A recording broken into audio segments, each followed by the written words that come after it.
So here we go then, the second champion of Brands race of the year. It's Josh Barnett versus Oliver White, then Adam Quartermain versus Gaya Skin off their respective rows, and away they go then. Josh Barnett doesn't make the best start of the day. It's Ollie White that takes the lead. A good start from the car that started 5th on the grid. That is Austin Kimberley there, I think, that was fighting as well on the inside. But side by side as Josh Barnett goes up on the inside of Oliver White to try and take the lead back from him. So they're side by side for the lead, but White gets the better of him. So White continues to lead as they come down the hill then here at Brands Hatch, and side by side further back as well. I think that's Austin Kimberley battling with Miles Johnston. Johnston getting the position into Graham Hill Bend. Now Oliver White starting to get away from Josh Barnett. All the cars starting to spread out very Formula Ford like as they turn into 30s then. There's the new Formula Ford battles from about 5th backwards. That's Johnston ahead of Kimberley as they head up into Graham Hill, into Clearways Corner. Then behind Kimberley it is Adam Higgins, and then Kevin McClurg. Also in that battle is Sean Macklin and Stuart Kestenbaum. And then here they come into paddock when Johnson still just ahead of Kimberley then. They turn into paddock. So this, and Stuart Kestenbaum dives up on the inside but then runs out wide. So he originally got ahead of the Swift, the 20-year-old Swift or Sean Macklin, but then Kestenbaum slid out wide and lost position in his a few year older Reynard. So down the hill they come then. The car's trying to close in with Gaya Skin. Johnson just making a small gap now from Kimberley, who's under lots of pressure from Adam Higgins. Higgins in the 18-year-old Van Diemen really fighting away, trying to get ahead of Austin Kimberley then. Kimberley in the brand new Van Diemen. So completely different age. Your car shows you doesn't matter how old your car is in Formula Ford 1600s then. So across the line they come. Johnson under lots of pressure once again from Austin Kimberley, who looks up on the inside into Paddock Hill Bend. He couldn't find a way through though. 15-minute race for Champion of Brands this weekend as they head up the hill. Now up on the inside comes Kimberley. He's going to try and get 5th position here. I don't think he's able to do it as Oliver White keeps that gap to Josh Barnett as they head down the hill. The gap between them is 8/10 of a second, but Kimberley now looks up on the inside into Graham Hill Bend. He can't do that either. So the 4 cars here starting now to escape from the rest of the battle as they head down into 30s now then. Absolutely nose to tail between these cars as they head now up into Clearways, and Adam Higgins find a way past Kimberley. He can't, and right there as well is the Van Diemen of Kevin McClurg. So up across the line they come, the 4 of them all looking for the collection. Kimberley darts out then on the outside of Miles Johnson, and he should have this one done. Very late on the brakes for Austin Kimberley. He goes up into 5th position then, so he gets that one done. Now he's already trying to break away, and now here comes Adam Higgins on the inside of Miles Johnson. Looks like Miles Johnson's going to lose more than one position here then. Has he lost position? They're still side by side. He's going to try and fight out around the outside, but he can't do it. Adam Higgins goes in front of him. Now can McClurg find a way through? He can't. So Johnson goes from 5th to 7th as Austin Kimberley slides wide through Graham Hill Bend. Adam Higgins might be gaining 2 positions here. He looks up on the inside, can't do it though. Tries to tuck back underneath for 30s, but then still really putting the pressure on as they head up now into Clearways Corner, and he can't find a way through. So the 4 cars still together in a completely different order though to last time round. And now, here comes McClurg on the inside of Johnston through Clark Curve. So Miles Johnson might end up still losing all 3 of these places. They're side by side as Kestenbaum trying to close them in as well in the Reynard. Let's see what happens here. Up on the inside then for McClurg, and he has got it done then. He goes in front of Miles Johnson, so he has lost all 4 places. But because of them 2 battling, the Kimberley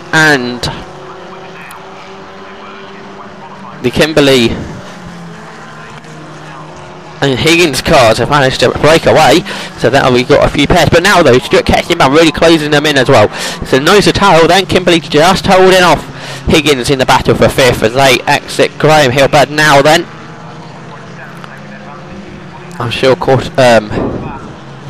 Kimberley will be trying to get away in his, like I say, brand new Van Diemen. Now can Stuart Kestenbaum close them in. He was racing in his older Van Diemen a few weeks ago in the Classic Formula Fords. Took a double victory there, once in the Classic Formula Ford and once in the pre-90s.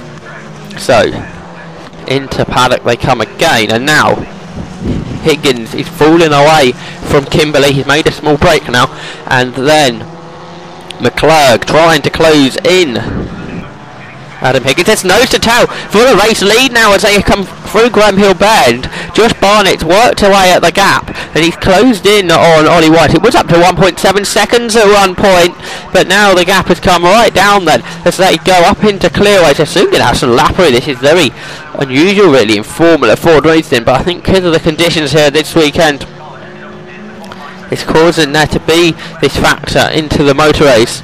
So they're just going past Peter Hill-Kingler in the Swift. So into paddock they go then. Just under 4/10 of a second between the two leaders. So like I say, Josh Barnett really worked away at that gap. Now Oliver White just trying to break away once again as they head up into Druids Hairpin then. The leaders lapping in 54 seconds, but last time by Barnett half a second quicker. The White as a car spins into the tyre wall there. That is Kevin McClurg then in the Van Diemen, so he will get out of the car. He might need to put the handbrake on though, but look at the very bent right rear wheel, so big damage to that car. Right, battles coming out of Clark Curve. Now this is what the leaders have got to work their way through. So late on the brakes for Oliver White, he dives up on the inside to make his way past the car of Charlie Reilly in the 20-year-old Van Diemen. Then they work their way past Tom Stoughton in the Ray,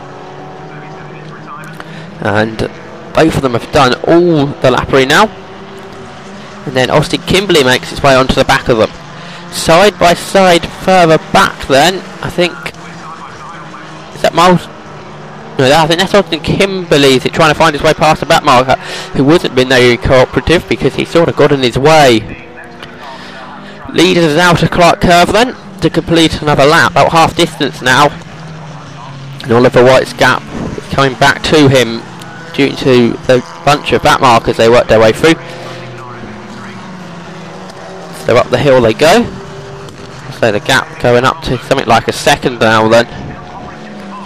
And then they slice their way past, Oliver White does, slices his way past the, I think the oldest car in the race, the Van Diemen from 1983 of Conor Murphy.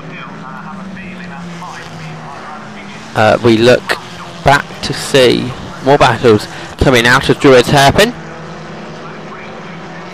This is Stuart Kestenbaum, who's fought his way ahead of Adam Higgins by the looks of things.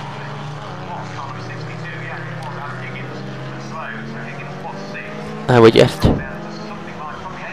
Yes, he's got himself ahead of Adam Higgins then, has Stuart Kestenbaum. Then Higgins trying to fight back into Clearway's corner. And then, so they come out the corner now then. And it's still Kestenbaum. Somebody comes into the pit lane into a time. Okay, that is in a second, but into paddock Hill Bend.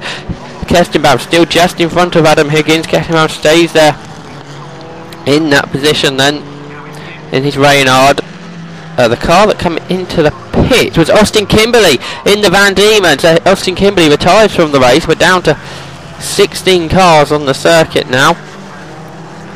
We're about just under 6 minutes to go in this race then. Kestenbaum just in front as they go through Graham Hill Bend then.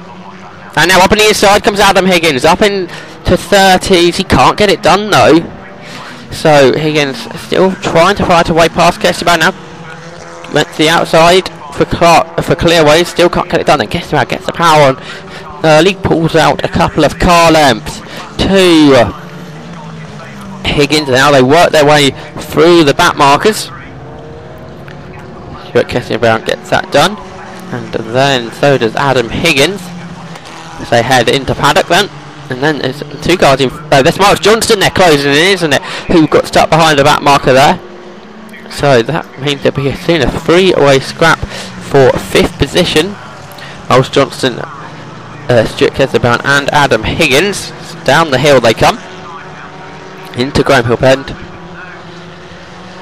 and then power on down the Cooper Straight, and now a great run again from Adam Higgins. He can come round the outside into paddock. No, he can't do that, so they stay as it is.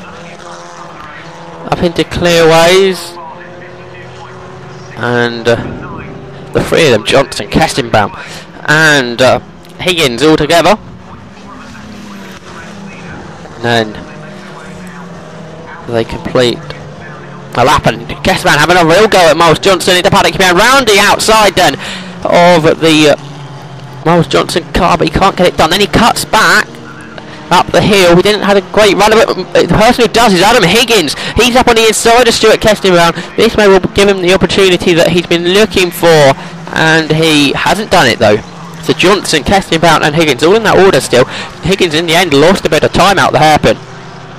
So this three-way scrap for 5th continues, and Kestenbaum slow through Graham Hill Bend. This is another great run out of Graham Hill Bend for Adam Higgins. He's been very quick through that corner. This gave him the inside line for 30. So two cars run side by side now through McLaren's. The inside line for Kestenbaum. Higgins backs out of it.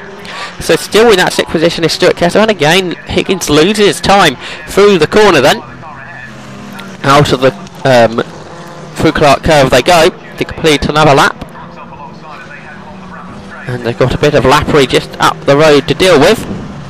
There is the number 69 machine of Stuart Kestenbaum then. Miles Johnson starting to break away as he laps now Conor Murphy's car up the hill. Meanwhile, the battle of 3rd is nose to tail now. Gaskin has closed in on... Gaskin has closed up in on Adam Quartermain. He goes up on the inside into 30s. He can't get that one done. There's a great scrap for 3rd position now. Up into Clearways they go. Quartermain just holding off Ginn at the moment.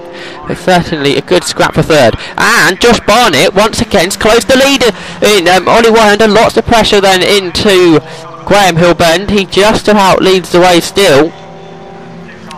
The gap after lap 9 went up to 1.8 seconds, but it's back under on 2nd again. So, and well, there's hardly anything in it at all now as they head up into Clearways then, and only about less than 3 minutes to go now, so Josh Barnett's going to have to try and look for a way through pretty quickly. So he's right in the slipstream of Oliver White now as they cross the line. They go past their pit boards, they're round the outside tries Josh Barnett, but Oliver White later on the brakes for Paddock Hill Bend, so he stays in front of Barnett, 1/10 of a second between them when they cross the line. And then a good run through Paddock round the outside. This is for Josh Barnett. Can he find a way through right round the outside? Let's see, it doesn't look like he's able to... No, he's not, so... And that's allowed Oliver White just to make a little bit of a gap as they head into Graham Hill Bend. Yes, it is. He's starting to break away once again from Josh Barnett. A bit more lappery to do then as they head down into 30s. That car stays nice out of the way. I think that's Peter Hill King. They find their way around the outside of. So it's still Oliver White that leads the way then, and Josh Barnett is in 2nd. Now the battle continues to 3rd. Quartermain still ahead. Oh no, or is he not? Is he behind? Trying to work out. This is Ginn. I thought it was in front of Quartermain. Quartermain trying to come back at him as they come through Clark Curve. He'll be running in the slipstream down the Brabham Straight, but Ginn seems to have perhaps just the better of him. A small gap he's got, but again Quartermain dives up on the inside into paddock, but very late on the brakes. He's Gaius Ginn, so he stays in 3rd position and breaks away from Adam Quartermain. He's got a reasonable gap as they head up the hill. And the spin for Oliver White. Oliver White spins the car through McLaren and Clearways. So Josh Barnett now takes a very big race lead, and Oliver White, because of the lead the top two managed to pull out, White still has a 2nd position. But now as they head on to, I think, the last lap of the race, Josh Barnett leads the way, and it looks like he's going to be the first person to actually defend the crown of champion of brands. First person to ever do that in the new life of champion of brands under James Beckett Motorsport. So Josh Barnett, this be, I'm sure, a very proud moment for him. Put Oliver White under enough pressure to make him spin the car on the penultimate lap, although it appeared that White was starting to pull away again, but obviously pushing too hard. So Josh Barnett's going to come through to take the race victory in his 12-year-old Van Diemen, 1 year older than Oliver White. It's going to be then Josh Barnett who take the race victory then. Josh Barnett wins the 3rd of June edition of the Champion of Brands Formula Ford 1600 race. And he takes the fastest lap as well with a 52.021. Second position, Oliver White will come through to take that in his Van Diemen as well. And his fastest lap was actually 3 tenths slower than Josh Barnett's. Third position then, because Adam Quartermain has retired now from the race with 2 laps to go. So Guy Skin took 3rd position. Here's the results, and he was 22 seconds behind the race winner. Adam Higgins in the end got past both Miles Johnson and Stuart Kestenbaum. Kestenbaum fell away from the battle for 4th, and then James Stelz was 8th with Sean Macklin.